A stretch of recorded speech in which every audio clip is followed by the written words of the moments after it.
এই গানের কথাটাকে সত্য করে লক্ষ কোটি মানুষকে কাঁদিয়ে আজ থেকে 7 বছর আগে ঘুমন্ত শহরে চিরনিদ্রায় শায়িত হয়েছেন গিটারের জাদুকর আইয়ুব বাচ্চু।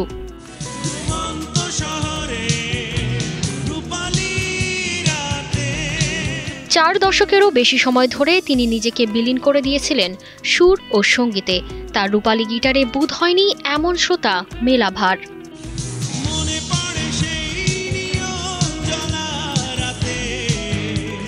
শুধু দেশে নয়, দেশের সীমানা ছাড়িয়ে আন্তর্জাতিক অঙ্গনেও তিনি ছিলেন অনবদ্য, হয়ে ওঠেন রকস্টার।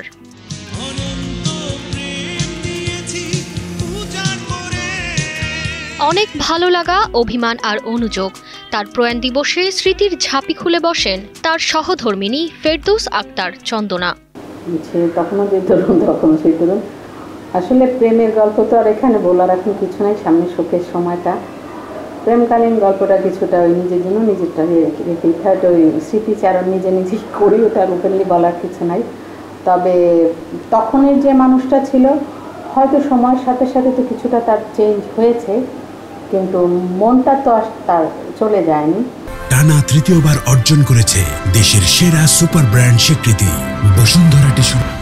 গান পাগল এই মানুষটির মনেও ছিল অফুরন্ত ভালোবাসা।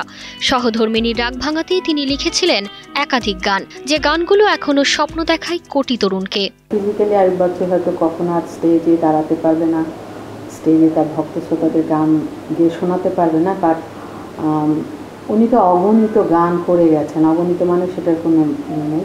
আর মিউজিকে যেহেতু তার ধ্যান জ্ঞান ম্যান সবই ছিল, মান যেটাকে বলে, তো ওটাই তার প্রফেশন ছিল।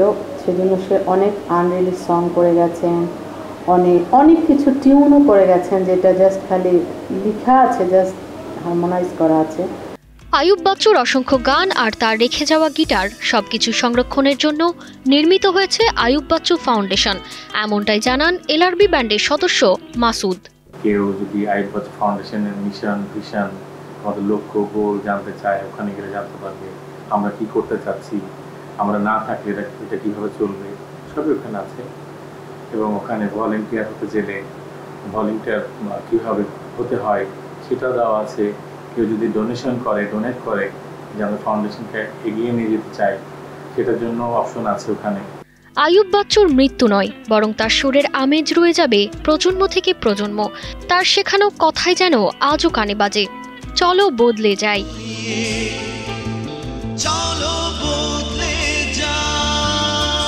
তারতিবা ফারুহি, কালের কণ্ঠ।